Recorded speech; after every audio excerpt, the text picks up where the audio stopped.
Well, àkó alákòólà àkó lẹ́ẹ̀kan bí àṣà mi tárẹ́ ní àìmọye ìgbà ni o. Well, mo gbọ́rọ̀ kan tí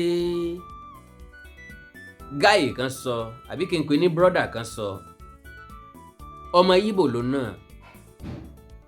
Ó jẹ́ kó yé wa wípé òun ṣe interview kékeré kan pẹ̀lú channel television. Immediately tó wá parí program yẹn, bóyá ǹgbà tó délé wọ́n ní ètò tá àti ẹ̀ ṣe o. Jẹ́ n wo response àwọn èèyàn kí n wo comment section. Ó nígbà tó máa wo comment section, òun wá rí pé èébú àtèpè ńlọ́pọ̀ ńbẹ̀. Àtó wọn á bẹ̀rẹ̀ sí ní wá àwọn tí wọ́n ń ṣépè tí wọ́n ń bè ébú. Òun wá rí pé ẹ̀yà Ìgbò ní gbogbo wọn. Wá ló jẹ́ nǹkan tó yà ń lẹ́nu pé ṣé báwọn ẹ̀yà ẹ sọ pé àwọn ò ní participate nínú kìíní, kí ló dé tára fi ń kan wọ́n? Bọ̀bọ́ yẹn jẹ́ kó yé wa wípé gẹ́gẹ́ bí àwọn nǹkan tí mo máa ń sọ wípé anybody tó bá fẹ́ protest lè lọ kó kọ́kọ́ lọ protest ní state ẹ̀ náà. Ó jẹ́ kó yé wa pé àwọn ìpínlẹ̀ kan nílẹ̀ Ìgbò, àwọn gómìnà wọn sì jẹ òṣìṣẹ́ ní sálárì oṣù 6. Wọ́n jẹ sálárì oṣù 6 tí wọn ò tíì san. Again, ọ̀pọ̀ àwọn gómìnà tó wà ní South East ni ò tí accept láti san 70,000 naira minimum wage. That is number 2. Màá play fídíò ẹ o. But ìbéèrè tèmi náà fẹ́ sáré béèrè ni pé ká láwọn gómìnà ní South East ká ní wọ́n perform to expectation, kí lọmọ Ìgbò ń wá nílẹ̀ Yorùbá? Yorùbá sá ti sọ pé bílé bá rí bí ilé tó kó rí bí oko ibì kan lèyàn fọwọ́ mú. Ká nílùú wọn dáa tí wọ́n fi lẹ̀, wáyé tí wọn ò jókòó síbẹ̀, kí ló tán ò jókòó síbẹ̀? Ká wá nílùú wọn dáa, àwọn gómìnà wọn perform dáadáa, kí ló dé tí wọn ò padà lọ sílé? Ẹ má jẹ́ Paso mi ó sọ̀rọ̀ jù, ẹ gbọ́ nǹkan tí bọ̀bọ́ yẹn sọ. A few minutes ago, I started reading comments from the channel television platform regarding my interview yesterday on the Beam program yesterday afternoon. So the comments I was reading, a lot of insults, people were abusing me. So, and I look at it, that's true, and I discovered that 96% of my critics, those that were insulting me, are Southeasterners. They are from the Southeast geopolitical zone. So I'm now asking myself that why these people are just like this. Funny enough, most of the Southeast states governors are not paying salary. They are not paying the minimum wages. Abia State, that is even a Labour Party's state, is even owing the state workers up to now 7 months. And the citizens of that state are not protesting. They are not complaining.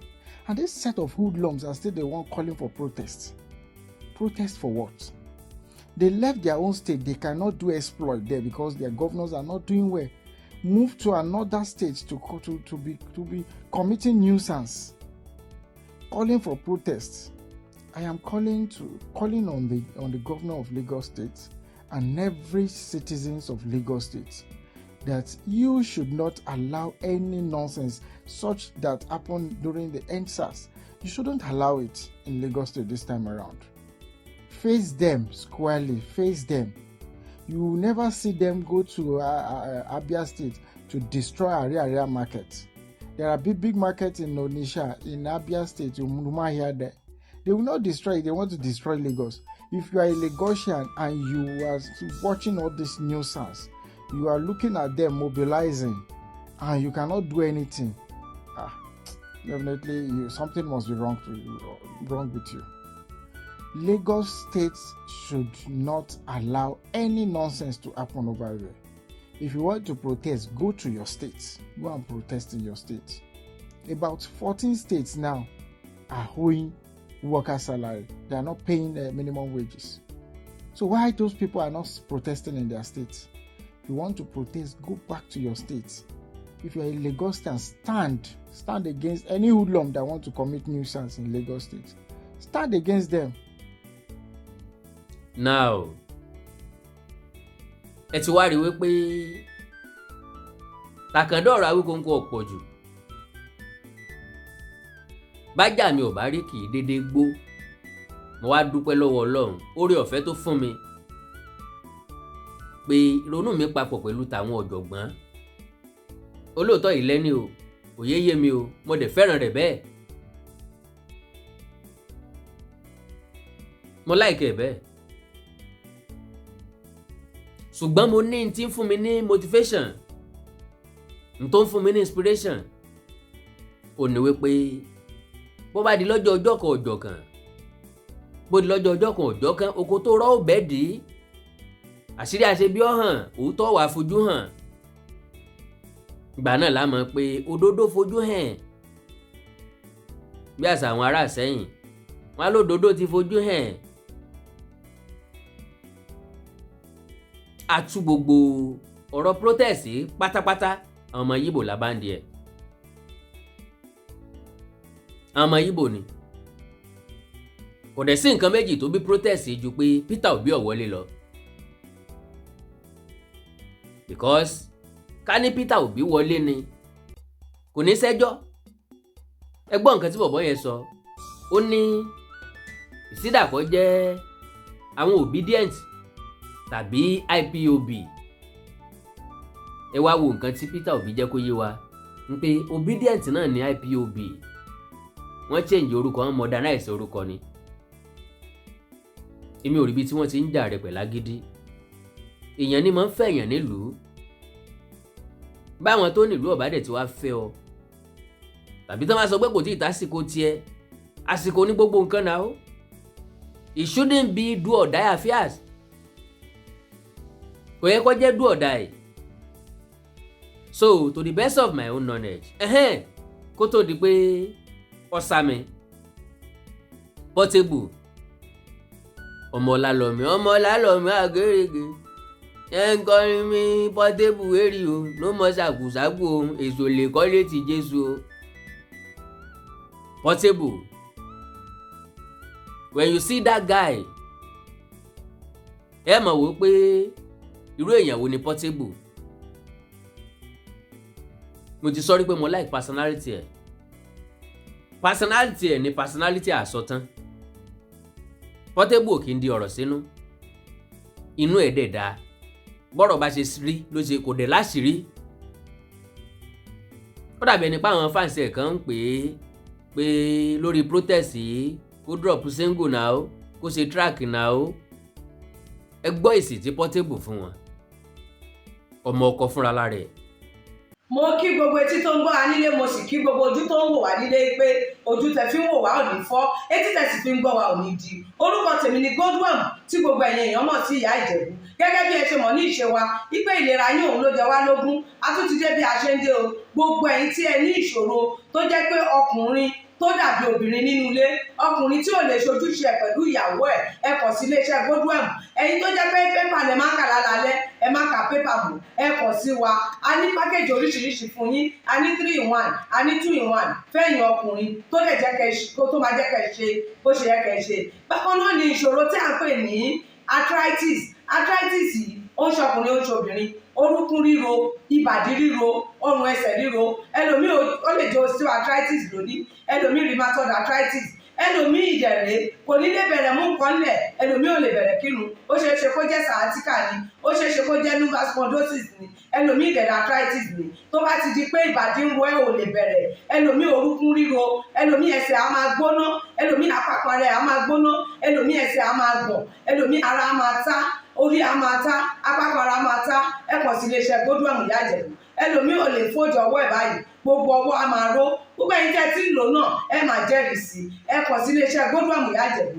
Bákan náà ni àwọn èèyàn tó ń tọ̀ ìtọ̀ àtọ̀jù. Ìtọ̀ àtọ̀jù yìí ó ṣeé ṣe kó jẹ́ pé prostate enlargement ni fún ẹ̀yin ọkùnrin tẹ́tí lé lọ́mọ ogójì ọdún tẹ́ bá ní prostate enlargement ẹ lè máa tọ̀ léraléra, ẹlòmíì ò lè rí tọ̀tọ̀ rárá, ẹlòmíì ìdẹ̀rẹ̀ tó bá fẹ́ tọ̀ á máa ní ìrora, ẹlòmíì ìdẹ̀rẹ̀ kó tó débi tó máa tọ̀ sí tọ̀ ìtì máa jábọ́, ṣùgbọ́n obìnrin ní a máa tọ̀ léraléra kó tó débi tó máa tọ̀ sí tọ̀ ìyá ti máa jábọ́. Ó ṣe é ṣe kó jẹ́ weakness of bladder làwọn ní, àbí kó jẹ́ infection, àbí kó jẹ́ diabetes insipidus tí a mọ̀ sí àtọ̀gbẹ. Ìyẹn náà lè fà á ká máa tọ̀ púpọ̀ jù. Ẹ kàn sí iléeṣẹ́ Kudos Ìyá Ìjẹ̀bú. Èyíkéyìí tó lè fà á kẹ́ ẹ máa tọ̀ púpọ̀ jù ara iṣẹ́ wa ni, lára iṣẹ́ tèmi jogún látọ̀dọ̀ bàbá mi. Àtọ̀jú yín gbogbo ẹ̀ ó sì padà sí àyè ẹ̀ bó ṣe tó àti bó ṣe yẹ. Bákan náà ni àwọn tó ní hepatitis, ooru inú ẹ̀dọ̀ ni. Ṣùgbọ́n tí hepatitis bá ti pẹ́ lára, ó lè ba ẹ̀dọ̀ jẹ́, ó lè fà á kéèyàn ní enlarged liver, ó dẹ̀ lè fa oríṣiríṣi ìṣòro sí ẹ̀dọ̀ yẹn. Ẹlòmíì á máa ní àmì bí kínú máa dùn, bí kójú máa pọ́n, kítọ̀ ẹ̀ máa pọ́n. Ẹlòmíì dẹ̀ kò ní rámì rárá, bóyá lọ ṣàyẹ̀wò wá kàn sọ fún pé ó wà positive, ẹ kàn sí wa. Ẹlòmíì dẹ̀rẹ̀ ó lè jẹ́ liver cirrhosis lòun ní, èyíkéyìí tí ẹ ó ìbàjẹ́ ẹ kàn sí iléeṣẹ́ Kudos Ìyá Ìjẹ̀bú. Bí mo ṣe sọ̀rọ̀ yìí tẹ́ ní prostate, ó jẹ́ prostate enlargement ni, ó jẹ́ prostate cancer ni, ẹ kàn sí wa. Pẹ̀lú ògo Ọlọ́run ẹ ní rí bákan náà mọ́. Mo ti sọ fún yín gbogbo ìṣòro yòówù kẹ́ ní, ewé àti gbòǹkan mélé tí àwọn bàbá wa ń lò láyé àtijọ́ tá a ti gbé kalẹ̀ lọ́nà ìgbàlódé tó sì ṣe bẹbẹ lágbára, òun là ń lò fún ọmọdé àti àgbà. Ẹ kàn sí wa, ẹ ní kábàámọ̀ pẹ̀ ṣe bẹ́ẹ̀. Ẹ̀rọ ìbánisọ̀rọ̀ mi ni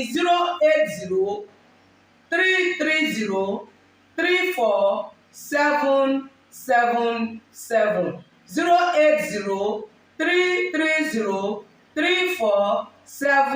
08033034777. Ẹ bá wà l'Amẹ́ríkà, kẹ́ ẹ wà ní Spain, kẹ́ ẹ wà ní UK, ibikíbi tẹ́ ẹ bá wà, ó jẹ́ Canada ni, ó lè jẹ́ Port Harcourt ni, ó jẹ́ Abuja ni, ibikíbi tẹ́ ẹ bá wà, ẹ kàn sí iléeṣẹ́ Kudos Ìyá Ìjẹ̀bú. Ẹ bá mi sọ̀rọ̀ lórí WhatsApp, ẹ lè pè mí, ẹ lè fi voice note lẹ̀, ẹ lè fi message lẹ̀ lórí WhatsApp, máa dá yín lóhùn bó ṣe tó àti bó ṣe yẹ. Gbogbo ibi tẹ́ ẹ bá wà lè gbòógì wá máa dé, ẹ sì ní kábàámọ̀ pé ẹ kàn sí iléeṣẹ́ Kudos Ìyá Ìjẹ̀bú. Ẹlòmíì apákan ara ẹ̀ á máa kú, kí ló fà tápákan ara fi ń kú? Ẹ kàn sí wa, ẹ máa mọ̀. Ẹlòmíì ọrùn àdídì máa steve, ẹlòmíì àyà ló máa dùn, ẹlòmíì ẹ̀gbẹ́ ló máa dùn, ẹlòmíì á máa wúkọ́, ó lè wúkọ́ kókó ti wà lẹ́nu ẹ̀ tipẹ́tipẹ́ tí ò sì ní lọ. Ẹlòmíì ìdẹ̀rẹ̀ ó máa ní ìṣòro àti breathe in oxygen, breathe out carbon dioxide. Á wá máa ní ìṣòro, á máa ní kàtà gbogbo ìgbà. Kí ló fà á? Ó ṣeéṣe kó jẹ́ asthma ni, ó ṣeéṣe kó jẹ́ bronchitis, ó dẹ̀ ṣeéṣe kó jẹ́ pneumonia cough nìwọ ní. Tó bá ti kàn sí wa, èyí tó bá jẹ́ nú ẹ̀ ló máa determine irú egbògi tá a lè kẹ́ra láti iléeṣẹ́ wa. Ẹ ṣe mọ̀, mo ti sọ fún yín o, ẹ̀rọ ìbánisọ̀rọ̀ wa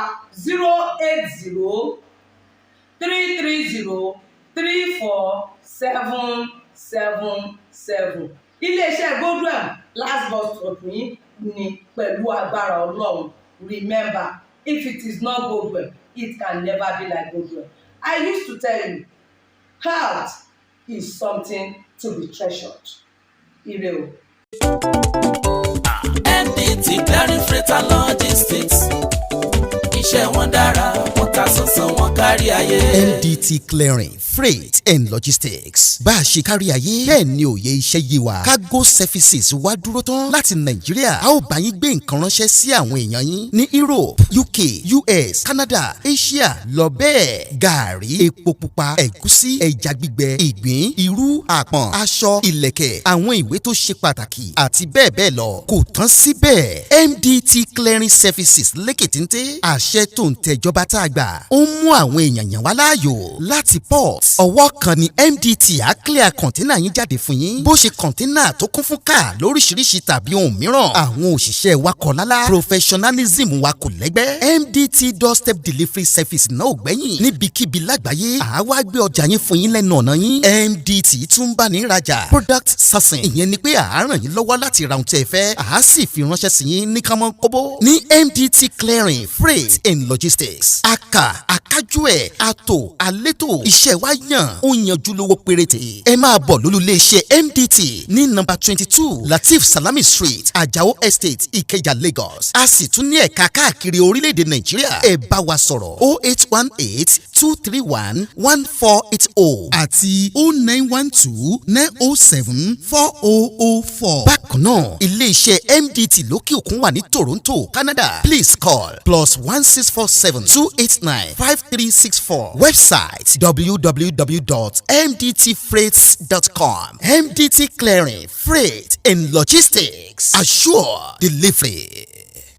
ẹ̀yin fáǹsì mi kò ní ra gbá fẹ́ni tó bá béèrè pé kí ló kọrin protest. ṣé ìwọ ní pòdùsà ni kò gba mic kí ìwọ náà kò kọrin protest kò lọ bá wọn protest.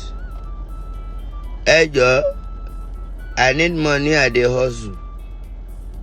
ṣó ń gbọ́ tí iṣẹ́ ẹ bá ká ẹ lára ṣó ń gbọ́ ò ní bá wọn lọ protest. iṣẹ́ ò ká ẹ lára ni. Fight for yourself. Don't fight for Nigeria. Nigeria don dey okay. Na you never dey okay. Money dey where money dey. Na you no hustle. Na you no loyal to your helper. Na you no link up. People wey go help you dey. Work dey. Na you no work. So fight for yourself. Come on, so career dey barrier. Oh, understand? Fight for yourself. Don't fight for Nigeria. Nigeria is okay. It's okay. Can you imagine that? So what else do you want? O gbọ́ nǹkan tí Portable sọ. Portable ní má jà nítorí Nàìjíríà. Nàìjíríà ti wà okay. Olówó wà níbi tó wà. Ìwọ ló yọlẹ̀, ìwọ ló ṣiṣẹ́. A lot of opportunities ń lọ wà ní Nàìjíríà bá ṣe ń pariwo yìí. Báwọn kan ṣe ń pariwo hardship làwọn kan make ẹ̀. Ẹ kú òní dìdò, erémọdé ni. So Portable sọ wípé ṣé wo morin kọ ni kó gbọ̀nà studio kó lọ mú mic tó bá fẹ́ kọrin fún protest. Ó lọ́wọ́ kọrin kankan against the government. Ó ló máa dá. Ó ní ó lóun fẹ́ ọ̀sùn tó ní òun dẹ̀ ọ̀sùn tó ní. Òun ò ráyè protest. Oníṣẹ́ tiẹ̀ náà ká ọlá ló jẹ́ kó fẹ́ protest náà. Àwọn tí ò níṣẹ́ ni máa ń sáré yá lára báwọn fẹ́ protest. Torí àìrí kan ṣe kan wọn tẹ́lẹ̀tẹ́lẹ̀ laziness wọn àtàwọn oníjàgídíjàgan àtàwọn olè tí wọ́n mọ̀ pé àwọn máa rí nǹkan loot ń bẹ̀. Àwọn òró lè jà. Àwọn lọ́pọ̀ ní the protest. Kó tó di pé mo lọ ẹ tún gbọ́ nǹkan tó ọmọ Yíbò yìí náà sọ. Kẹ́lì mà àwọn tó wà nídìí ọ̀rọ̀ àwọn tó ń tiẹ̀ lọ tán lọ tọ́bọ̀wé lọ́dọ̀ ọlọ́pàá pé àwọn làwọn fẹ́ lead protest. Nbo wàá gbórúkọ wọn ọmọ Yíbò náà ni wọ́n. So kí ló dé tá wa ń pajá lọ́bọ̀ fúnra wa especially àwa Yorùbá. Ẹ jẹ́ á jí kò nínú oorun wa. Yorùbá ronú ló yẹ ká máa wé. Yóò Yorùbá ronú o. Yorùbá yo bí iná alẹ́. Yorùbá rúrúrú bí omi òkun. Wọ́n polè kó wàjà wọ́n tún polóko wá mu. Ọgbọ́n tí wọ́n gbọ́n tó gbé wọn délé ọlá. Ọgbọ́n náà ló sì padà wá sì dé wọn mọ́lẹ̀ o. Àwọn tí wọ́n ti ń ṣọ̀gá lọ́jọ́ tó ti pẹ́. Wọ́n padà wá dẹni à ń fọwọ́ bì sẹ́yìn o. Ìkọ́sí ọ̀bá jẹ́ bẹ́ẹ̀. Ọmọ Yíbò ní mọ̀ push yín against nǹkan tó jẹ́ tí. Kàn mọ̀ tí ń síwájú kẹ́yìn náà sì mọ̀ sálọ free. Gọ́ọ̀mẹ̀ntì tí ń bẹ́ẹ̀ bí ọmọ tí yín ni. Wọ́n wá ń tì yín against ẹ̀. Wọ́n wá rò pé gbogbo alágọ̀ láti mú agenda tí wọ́n ṣe. Does that make any sense? Are we that foolish? Ṣé bẹ́ẹ̀ náà la ṣe gọ̀ tó ni? Ṣé bẹ́ẹ̀ náà la ṣe ronú tó ni? Ṣé bẹ́ẹ̀ náà lọ́pọlọ wa ò ṣe sí ni níye wa ò ṣe sí? Ṣé bẹ́ẹ̀ náà la gọ̀ tó? Bọ́lá Ahmed Tinubu ni o, Bọ́lá Ahmed Tinubu ni o, my dear brothers and sisters. Bọ́lá Ahmed Tinubu kọ́ ló ní ìjọba o. Ìjọba Yorùbá la wà yìí o. This is Yorùbá time. Àpò tí Yorùbá la wà yìí. Bàbá lò dáadáa, á bá ń bẹ̀. Bàbá lò dáadáa, á bá ń bẹ̀. Sísìn tí Yorùbá rèé. Bí Bọ́lá Tinubu bá parí ìjọba ẹ̀. Kó tún tó kan Yorùbá. Aláàgùn. ẹnu ẹ lè bebebe nísìnyí àbí àfàìmọ̀ tí Bọ́lá Tinubu bá parí ìjọba ẹ̀ tó bá bọ́ sọ́wọ́ ẹlòmíì kọ́ ọmọ tinú ayanran bọ́nu ná ẹ̀rù tí ń bà mí ò ní pé àkọ́kọ́ kọ́lọ̀ ń bá wa fún Bọ́lá Ahmed Tinubu ní àlàáfíà ara tó péye ẹ̀mí gígùn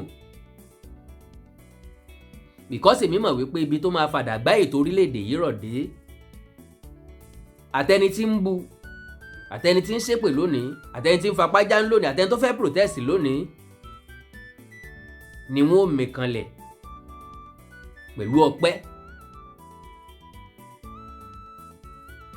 So lára ẹ̀rù tí wàá ń bà mí ni pé by the time tó bá lọ owó ta ni yóò bọ̀ sí. Sọ́nítọ̀ ń mú wá wájú ni àbí yóò dá wa padà sẹ́yìn. Ọwọ́ àwọn ìwo ni yóò bọ̀ sí ṣé ìsọwọ́ Fúlàní ọwọ́ Haúsá Fúlàní ṣé wọ́n mọ bọ́n ṣe ń ṣèjọba ṣé wọ́n ò lè ṣe bí Tinubu ṣe ń ṣe because ìṣòro táwa Yorùbá ní ni pé ọ̀tá ilé ń bẹ ọ̀tá òde ń bẹ fún wa ọ̀tá ilé àtọ̀tá òde lọ́gbára jọ lé Tinubu lórí àwọn ará Òkè Ọya tó dìbò fún wọn ti kábàámọ̀ because expectation wọn kọ́ ni wọ́n bá wọ́n fẹ́ mọ pàpà pín bí ẹran àgbẹ̀ tẹ́lẹ̀ bí wọ́n ṣe ń pa tẹ́lẹ̀ kò wá ṣeéṣe mọ́ inú ti ń bí wọ́n ti rí gẹ́gẹ́ bí ẹni pa wọ́n ṣàṣìṣe Yorùbá tó wáyé kó gùn yẹ bò ó gùn àwa náà la tó ń ta á kò yìí àwa làjì ó fẹ̀dọ̀ lórí òróró yìí báwọn Yíbò ti sọ pé kò ní sí protest nílẹ̀ Yíbò àwọn Haúsá Fúlàní ti bá àwọn ọmọ wọn sọ̀rọ̀ wọn ní protest.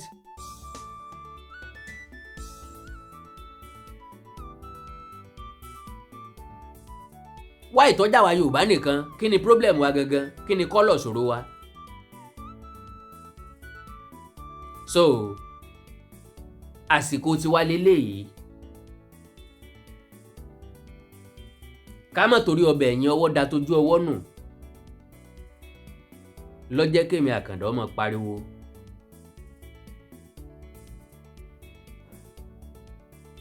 kò sérè kankan nínú oko aṣálẹ̀ tágbẹ̀ wá nǹkan rámọ́ o.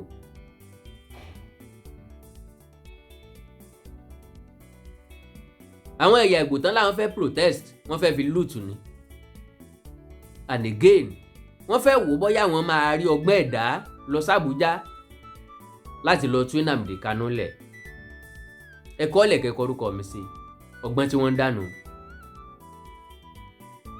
Now gẹ́gẹ́ bí Gáì ọmọ Yíbò yẹn ṣe sọ pé tí wọ́n bá rí ṣe ẹ̀yin Lagosian lè fún wọn láǹfààní ó dẹ̀ máa jẹ́ ìtìjú ńlá fún yín ẹ̀yin Lagosian nìkan wá kọ gbogbo Yorùbá ló ń stylishly bá sọ̀rọ̀ pé a ní right láì sọ pé ẹni tó bá fẹ́ protest kó lọ sí state ẹ̀ kó lọ sí ìlú ẹ̀ kó lọ protest ńbẹ̀ ṣùgbọ́n mo mọ̀ pé ò ní gbọ́ torí pé dèdèrè ti di ọ́ létí ó ti lú ọ́ létí mo mọ̀ pé ò ní gbọ́ torí pé wọ́n ti brainwash ẹ wọ́n ti kó ọpọlọ ẹ sínú agolo nédò wọ́n ti dè pa. Anybody tó bá ti ń sọ nǹkan tó tako ọ̀rọ̀ protest báyìí ìpìlẹ̀ mọ̀ ṣẹ́ fún yébulẹ̀ mọ̀ bù kókókó làárọ̀ fàdí tí ṣùgbọ́n yeye mi pàjá tí ọ̀sọ̀nù kì í gbọ́ fèrè. Àwọn gómìnà ti sọ wọ́n ti ṣèpàdé oríṣiríṣi wọ́n ti pàrọwà fún yín àwọn kábíyèsí ti sọ wọ́n ti pèpàdé wọ́n ti bá yín sọ̀rọ̀ pé kẹ́ ẹ má protest àwọn religious leaders wọ́n ti ní kẹ́ ẹ má protest ẹ sì tún máa jáde náà àbí Ọlọ́run ó sìn ín lọ. Àkàndá ló rọ̀rọ̀ lẹ́nu bíi tejò ẹ jẹ́ máa lọ fún ti sáà yìí lágbára Ọlọ́run á tún láǹfààní àti tún pàdé títí ìgbà tá a pàdé n ò ní gbọ́bi sí ẹ ní gbọ́bi sí mi àtẹ̀mí àtẹ̀yìn kájọ fa ìkú dẹ́gbẹ́ra. Ẹ like follow page mi lórí Facebook Awikonko live àti Àkàndá ọ̀rọ̀ Awikonko ẹ subscribe sí YouTube channel mi Authentic Yorùbá TV àti Awikonko TV àti Idan Promas TV bẹ́ẹ̀ bá wá ní nǹkan pàtàkì tẹ́ fẹ́ kájọ sọ orí WhatsApp ní ẹ ti jẹ́ ká sọ̀rọ̀ +234 904 851 9362 +234 904 851 9362. ó gbèlè o mo gbàgbé o pé lágbára Ọlọ́run tó bá di August 18 àyájọ́ ọjọ́ bíi mi mo fẹ́ ṣe launching lórí online launching lágbára Ọlọ́run lórí Project FM radio mi lágbára Ọlọ́run Ọlọ́run dá wa sí jùgbà náà lọ mọ iye wákàtí tí ó gbà wá o but á wà online táwọn ṣe náà ni àánú Olódùmarè ò ní fi ń sílẹ̀ o ilé òní lẹ́yìn táwọn ọ̀nà nínà wà wọlé o gbogbo nǹkan tí gbogbo wa ń jà fún kó lè bá a dá náà ni orílẹ̀-èdè yìí ọ̀dà nínú kọ́dà náà làlàáfíà wà ńgbà tó bá wá dá tá a bá manage ẹ̀ láfi lè sọ́ọ̀tù bẹ́ẹ̀ nù bí tá a bá tiẹ̀ fẹ́ pín tá a fẹ́ yapa tá a fẹ́ lọ lọ́tọ̀ọ̀tọ̀ ká lè bá gbégbé ayé wa nírọ̀rùn mo nígbàgbọ́ pé lójú ayé wa náà ni yóò ṣeé ṣe àwọn ọmọ wa ò ní sánná ní wọn ò ní tàràkà wọn ò ní tọrọ jẹ wọn ò ní helẹ̀ jẹ lágbára Ọlọ́run àsán náà á lànà sílẹ̀ fún wọn tí gbé ayé òfin rọrùn fún wọn láti gbé ṣùgbọ́n kì í ṣe wípé dandan ká kojú ìjọba tàbí ká bájọba jà ẹ jẹ́ ká ní sùúrù fún ìjọba Bọ́lá Ahmed Tinubu ìgbàgbọ́ wà wípé ẹ̀sùn bèrèbèrè ẹ̀bùn mi o iwájú lọ́lọ́kọ yìí ń wà wá lọ ẹ̀yìn kọ́ lọ́lọ́kọ yìí ń wà wá lọ mo ti mọ̀ o mo ti mọ̀ yé o mo ti mọ̀ o mo ti mọ̀ ìmí ti mọ̀ o mo ti mọ̀ yé o mo ti mọ̀ o lágbára Ọlọ́run iwájú ni yóò wà wá lọ kò ní wà wá sẹ́yìn lágbára Ọlọ́run ó dàárọ̀ oorun ayọ̀ lásùn bye bye. Awikonko Development Fans Club ilé aláyọ̀ ilé wa. Awikonko Development Fans Club ilé aláyọ̀ ilé wa. Ẹgbẹ́ tó dúró fún ìdàgbàsókè àti tẹ̀síwájú èdè àṣà àtún àjogúnbá ilẹ̀ Yorùbá. Ẹgbẹ́ tó fẹ́ ìrẹ́pọ̀ gbogbo ọmọ Yorùbá tó tún gbé àṣà àti ṣe Yorùbá lárugẹ.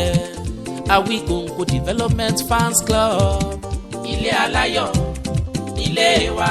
Awikonko Development Fans Club Worldwide ẹgbẹ́ tí kò rọ̀gbọ̀kú lé ìjọba, ẹgbẹ́ tó dúró fún ìdàgbàsókè àti ìtẹ̀síwájú èdè àṣà àtún àjogúnbá ilẹ̀ Yorùbá pẹ̀lú àtìlẹ́yìn gbajúgbajà pèdèpèdè ní àkàndá ọ̀rọ̀ Awikonko, ẹgbẹ́ tó ń fẹ́ ìrẹ́pọ̀ gbogbo ọmọ Yorùbá, ẹgbẹ́ tó ń gbé àṣà àti ṣe Yorùbá lárugẹ, ẹgbẹ́ tó dúró láti ṣàtìlẹ́yìn tó gbọngbọ́n fún àkàndá ọ̀rọ̀ Awikonko àti àwọn ètò rẹ̀ káàkiri àgbáyé. Àǹfààní wà láti darapọ̀ mọ́ wa, ẹ bá wa sọ̀rọ̀ lórí WhatsApp nìkan, ẹ lè pè wá, ẹ lè send text message tàbí voice note pẹ̀lú àwọn nọ́mbà wọ̀nyí +234 8053 270136 tàbí ààrẹ ẹgbẹ́ Adéolú Adékọ́lá lórí +170 48 91 2729.